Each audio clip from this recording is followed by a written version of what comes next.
ഉയർന്നു നിൽക്കുന്ന കൊളസ്ട്രോളിനെ കുറിച്ച് പല വീഡിയോസും ഞാൻ ഈ ചാനലിൽ മുമ്പേ പബ്ലിഷ് ചെയ്തിട്ടുണ്ട്. ആ വീഡിയോസിൻ്റെയൊക്കെ താഴെ കമൻറ്റ് ബോക്സിൽ നിങ്ങൾ ചോദിച്ച ചോദ്യങ്ങൾക്കുള്ള മറുപടിയാണ് ഇന്നത്തെ വീഡിയോ.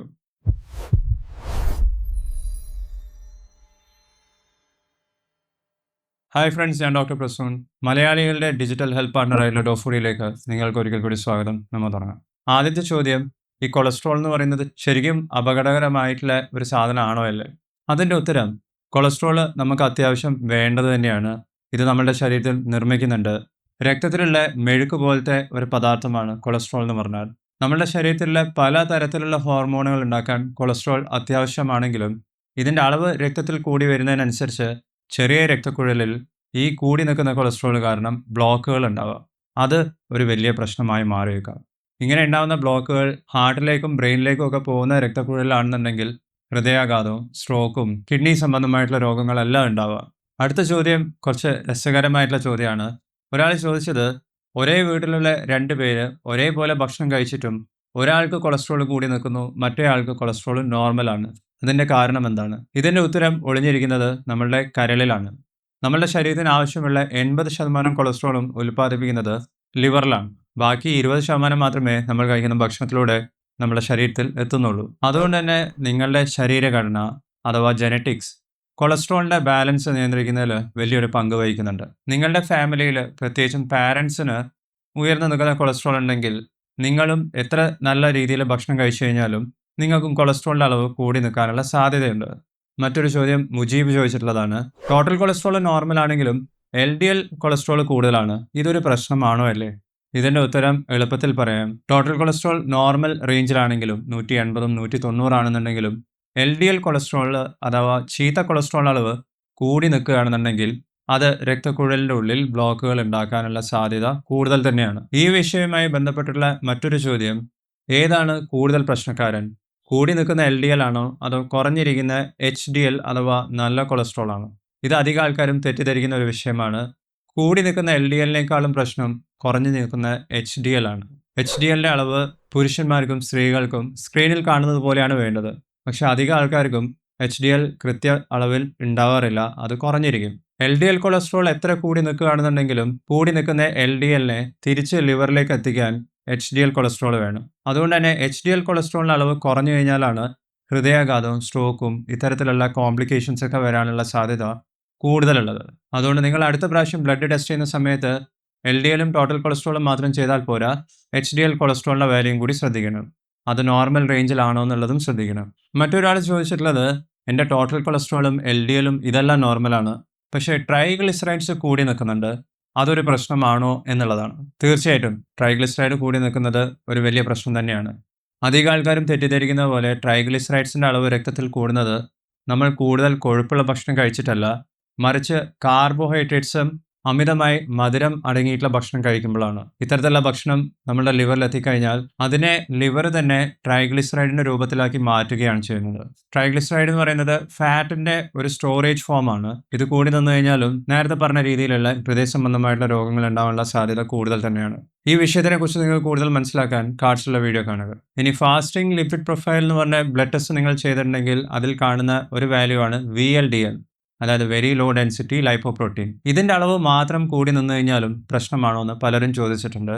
അതിൻ്റെ ഉത്തരവും അതേ തന്നെയാണ്. ഞാൻ നേരത്തെ പറഞ്ഞ ട്രൈഗ്ലിസറൈഡ്, അതായത് ഫാറ്റിനെ സ്റ്റോർ ചെയ്യുന്ന രൂപം, ഇതിനെ രക്തത്തിലൂടെ അങ്ങോട്ടും ഇങ്ങോട്ടും കൊണ്ടു നടക്കുന്ന ഒരു വാഹനമാണ് VLDL എന്ന് പറയുന്നത്. VLDL കൂടി നിന്നു കഴിഞ്ഞാലും രക്തക്കുഴലിനുള്ളിൽ ബ്ലോക്കുകൾ ഉണ്ടാവാം. അത് കാരണം ഹൃദ്രോഗങ്ങൾ ഉണ്ടാവാനുള്ള സാധ്യതയും കൂടുതലാണ്. ഇനി ലിപിഡ് പ്രൊഫൈൽ എന്ന് പറഞ്ഞ കൊളസ്ട്രോളിൻ്റെ ടെസ്റ്റ് ചെയ്ത് ടോട്ടൽ കൊളസ്ട്രോളിൻ്റെയും LDLൻ്റെയും HDLൻ്റെയും വാല്യൂ മാത്രം നോക്കിയിട്ട് കാര്യമില്ല, അതിൻ്റെ റേഷ്യോസും കൂടി ശ്രദ്ധിക്കണം. ടോട്ടൽ കൊളസ്ട്രോളിൻ്റെ നമ്പർ HDL കൊളസ്ട്രോളിൻ്റെ നമ്പറുമായി ഹരിക്കുമ്പോൾ കിട്ടുന്ന വാല്യൂ ആണ് പ്രധാനമായിട്ടും നമ്മൾ ശ്രദ്ധിക്കേണ്ട കൊളസ്ട്രോൾ റേഷ്യോ എന്ന് പറയുന്നത്. ഇതിൻ്റെ നോർമൽ റേഞ്ചും നിങ്ങൾ ബ്ലഡ് ടെസ്റ്റ് ചെയ്ത അതേ റിപ്പോർട്ടിൽ തന്നെ സൈഡിൽ കൊടുത്തിട്ടുണ്ടാവും. റേഞ്ചിൻ്റെ ഉള്ളിലാണെന്നുണ്ടെങ്കിൽ നിങ്ങൾ പേടിക്കേണ്ട, പക്ഷേ അത് റേഞ്ച് കഴിഞ്ഞ് പോയിട്ടുണ്ടെങ്കിൽ നിങ്ങൾ ശ്രദ്ധിക്കേണ്ടതാണ്, ഡോക്ടറെ കാണിക്കേണ്ടതാണ്.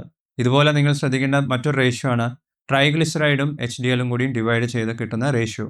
ഈ റേഷ്യോസ് എല്ലാം നമ്മൾ ഉപയോഗിക്കുന്നത് ഹാർട്ടിൻ്റെ ഹെൽത്ത് കണ്ടുപിടിക്കാനും ഹൃദയാഘാതം വരാനുള്ള സാധ്യത ഉണ്ടോയെന്ന് വർഷങ്ങൾക്ക് മുമ്പേ തന്നെ കണ്ടുപിടിക്കാൻ ഉപയോഗിക്കുന്ന ഒരു നമ്പറാണിത്. ഇനി ജിമ്മിൽ സ്ഥിരമായി പോകുന്ന ഒരാളുടെ ചോദ്യമാണ്, എൻ്റെ കൊളസ്ട്രോൾ ലെവൽ കൂടി നിൽക്കുന്നുണ്ട്, എനിക്ക് പ്രോട്ടീൻ സപ്ലിമെൻറ്റ്സ് സ്ഥിരമായി കഴിക്കാൻ പറ്റുമോ ഇല്ല എന്നുള്ളത്. കൊളസ്ട്രോൾ കൂടി നിൽക്കുന്നവർക്ക് വേ പ്രോട്ടീൻ പൗഡർ കഴിക്കാം. വേ പ്രോട്ടീൻ കൊളസ്ട്രോൾ കൂട്ടുന്ന രീതിയിൽ ഒരു തരത്തിലുള്ള ആക്ഷനും നമ്മളുടെ ബോഡിയിൽ ഉണ്ടാക്കുന്നില്ല. മാത്രമല്ല പ്രോട്ടീൻ അടങ്ങിയിട്ടുള്ള ഭക്ഷണം കൂടുതൽ ശരീരത്തിലെത്തുന്നതിനനുസരിച്ച് നമുക്ക് കാർബോഹൈഡ്രേറ്റ്സിൻ്റെ അളവ് കുറയ്ക്കാനും വെയിറ്റ് കുറയ്ക്കാനും അങ്ങനെ ഇൻഡയറക്ട്ലി കൊളസ്ട്രോൾ നിയന്ത്രിക്കാൻ പോലും ഇത് സഹായിച്ചേക്കാം. ഇനി ആശിഷ് ചോദിച്ചത് കൊളസ്ട്രോൾ നിയന്ത്രിക്കാൻ പറ്റിയ ഏറ്റവും മികച്ച ഡയറ്റ് ഏതാണ്? കൊളസ്ട്രോൾ കുറയ്ക്കാൻ ഏറ്റവും നല്ല ഡയറ്റ് എന്ന് പറയുന്നത് നിങ്ങളുടെ ചോറിൻ്റെ അളവ് കുറയ്ക്കുക, അരി ഭക്ഷണത്തിൻ്റെയും ഗോതമ്പിൻ്റെയും അന്നജം അടങ്ങിയിട്ടുള്ള ഭക്ഷണത്തിൻ്റെ അളവ് കുറയ്ക്കുക, പാക്കറ്റ് രൂപത്തിൽ കിട്ടുന്ന പൊടികൾ, അത് മൈദയാവാം, റവയാവാം, ആട്ടയാവാം, ഇത്തരത്തിലുള്ള പൊടികൾ ഉപയോഗിച്ചുണ്ടാക്കുന്ന ഭക്ഷണം, അത് ബേക്കറി ആവാം, പാക്കറ്റിൽ കിട്ടുന്ന ഭക്ഷണമാവാം, പ്രോസസ്ഡ് ഫുഡ് ആവാം, ഇതിൻ്റെയൊക്കെ അളവ് കുറയ്ക്കുന്നതിനനുസരിച്ച് നിങ്ങൾക്ക് കൊളസ്ട്രോളിൻ്റെ അളവ് കുറയ്ക്കാൻ സാധിക്കുന്നതാണ്. ഇതിന് പകരം നിങ്ങൾക്ക് ഭക്ഷണത്തിൽ ധാരാളം ഫൈബർ അടങ്ങിയിട്ടുള്ള ഭക്ഷണം ഉൾപ്പെടുത്താം. ഉദാഹരണത്തിന് ഫ്രൂട്ട്സും വെജിറ്റബിൾസും, അത് ജ്യൂസ് ആക്കിയിട്ടല്ല, പച്ചക്ക് തന്നെ കട്ട് ചെയ്ത് സാലഡ് രൂപത്തിൽ കഴിക്കുന്നതാണ് കൊളസ്ട്രോൾ നിയന്ത്രിക്കാൻ ഏറ്റവും നല്ല ഡയറ്റ്. ഇതിനോടൊപ്പം നിങ്ങൾക്ക് ഹെൽത്തി ഫാറ്റ്സും ആഡ് ചെയ്യാം. ഫിഷ് കഴിക്കാം, ചിക്കൻ കഴിക്കാം, ഫ്രൈ ചെയ്തിട്ടല്ല നട്ട്സും കഴിക്കാം. ഇങ്ങനെയുള്ള ഹെൽത്തി ഫാറ്റ്സും നിങ്ങളുടെ കൊളസ്ട്രോൾ ലെവൽ കൺട്രോൾ ചെയ്യാൻ നിങ്ങളെ ഹെൽപ്പ് ചെയ്യുന്നവർ. ഇനി കൊളസ്ട്രോളിൻ്റെ വീഡിയോയിൽ ഏറ്റവും കൂടുതൽ വന്നിട്ടുള്ള ഒരു ചോദ്യം ഇതാണ്: കൊളസ്ട്രോൾ കുറയ്ക്കാനുള്ള ഏറ്റവും എളുപ്പമായിട്ടുള്ള വഴി ഏതാണ്? ഇതിൻ്റെ ഉത്തരം സ്റ്റാറ്റിൻസ് എന്ന് പറഞ്ഞ ഗുളികകൾ കഴിക്കുക എന്നുള്ളതാണ്. അറ്റോവാസ്റ്റാറ്റിൻ, സിംവസ്റ്റാറ്റിൻ, ഇതൊക്കെ കൊളസ്ട്രോൾ കുറയ്ക്കാനുള്ള ഗുളികകളാണ്. എല്ലാ ദിവസവും ഓരോ ടാബ്ലറ്റ് കുറച്ച് വെള്ളത്തിൻ്റെ കൂടെ കുടിച്ചാൽ മതി. ഇതിനേക്കാളും എളുപ്പത്തിൽ കൊളസ്ട്രോൾ കുറയ്ക്കാനുള്ള വഴികൾ വേറെ ഇല്ലാന്ന് തന്നെ വേണമെങ്കിൽ പറയാം.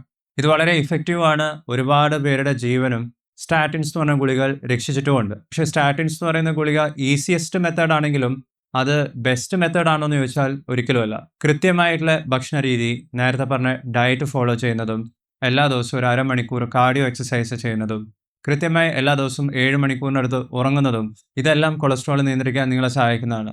ഇതൊന്നും ഇല്ലാതെ വെറുതെ ടാബ്ലറ്റ്സ് മാത്രം കഴിച്ചിട്ട് പ്രത്യേകിച്ച് ഗുണങ്ങളൊന്നും ഉണ്ടാവാൻ പോകുന്നില്ല. അതുകൊണ്ട് ബെസ്റ്റ് മെത്തേഡ് എന്താണെന്ന് ചോദിച്ചു കഴിഞ്ഞാൽ, നിങ്ങളുടെ കൊളസ്ട്രോൾ കൂടി നിൽക്കുന്നുണ്ട്, നിങ്ങളുടെ ഡോക്ടർ നിങ്ങൾക്ക് ഓൾറെഡി സ്റ്റാറ്റിൻസ് പ്രിസ്ക്രൈബ് ചെയ്ത് തന്നിട്ടുണ്ടെങ്കിൽ ആ മരുന്ന് കഴിക്കുക. അതിനോടൊപ്പം ഈ പറഞ്ഞ ജീവിതശൈലി മാറ്റങ്ങളും നിങ്ങളുടെ ജീവിതത്തിന് ഒരു ഭാഗമാക്കി മാറ്റാൻ ശ്രമിക്കുക. ഇത് രണ്ടും കൂടിയും ഒരുമിച്ച് കൊണ്ടുപോകുമ്പോഴാണ് നിങ്ങളുടെ കൊളസ്ട്രോൾ ലെവല് നോർമലിലേക്ക് കൊണ്ടുവരാനും അവിടെ തന്നെ മെയിൻറ്റെയിൻ ചെയ്യാനും നമുക്ക് സാധിക്കുന്നത്. ഇനി നിങ്ങൾക്ക് സ്റ്റാറ്റിൻസ് തുടങ്ങിയിട്ടില്ലെങ്കിൽ നിങ്ങൾ ഫസ്റ്റ് ട്രൈ ചെയ്യേണ്ടത് ജീവിതശൈലി മാറ്റങ്ങൾ തന്നെയാണ്.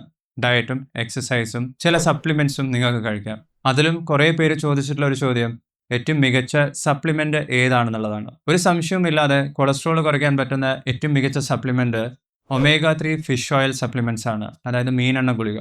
ഇത് ട്രൈഗ്ലിസറൈഡിൻ്റെ ലെവൽ കുറയ്ക്കാനും നല്ല കൊളസ്ട്രോൾ ആയിട്ടുള്ള HDL അതിൻ്റെ അളവ് കൂട്ടാനും നമ്മളെ സഹായിക്കും. omega-3ന് 2 തരങ്ങളുണ്ട്, EPA, DHA. ഇതിൻ്റെ ബെസ്റ്റ് ഡോസ് എത്രയാണെന്ന് ചോദിച്ചു കഴിഞ്ഞാൽ ഈ 2 omega-3 ഫാറ്റി ആസിഡ്സും കൂടി ചേർന്ന് ഒരു ദിവസം 1000 മില്ലിഗ്രാം വരെ, അതായത് 1 ഗ്രാം വരെ നിങ്ങൾക്ക് കഴിക്കാം.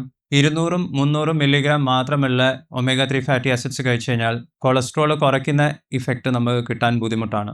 ഇനി മറ്റൊരാൾ ചോദിച്ചിട്ടുള്ളത് സ്റ്റാറ്റിൻസ് എന്ന് പറഞ്ഞ ഗുളിക ഓൾറെഡി കഴിക്കുന്നുണ്ട്, ഇതിനോടൊപ്പം omega-3 ഫിഷ് ഓയിൽ കഴിക്കാൻ പറ്റുമല്ലേ? ഇതിൻ്റെ ഉത്തരവും എളുപ്പമാണ്. രണ്ടും കൂടിയും ഒരുമിച്ച് കഴിക്കാൻ സാധിക്കും. ഇങ്ങനെ കഴിക്കുന്നതാണ് കുറച്ചും കൂടിയും നല്ലത്. സ്റ്റാറ്റിൻസ് സ്റ്റാർട്ട് ചെയ്തിട്ടുണ്ടെങ്കിൽ അതും omega-3 ഫിഷ് ഓയിലും ഒരുമിച്ച് കഴിക്കുന്നതാണ് നിങ്ങളുടെ ഹൃദയത്തിന് കൂടുതൽ നല്ലത്.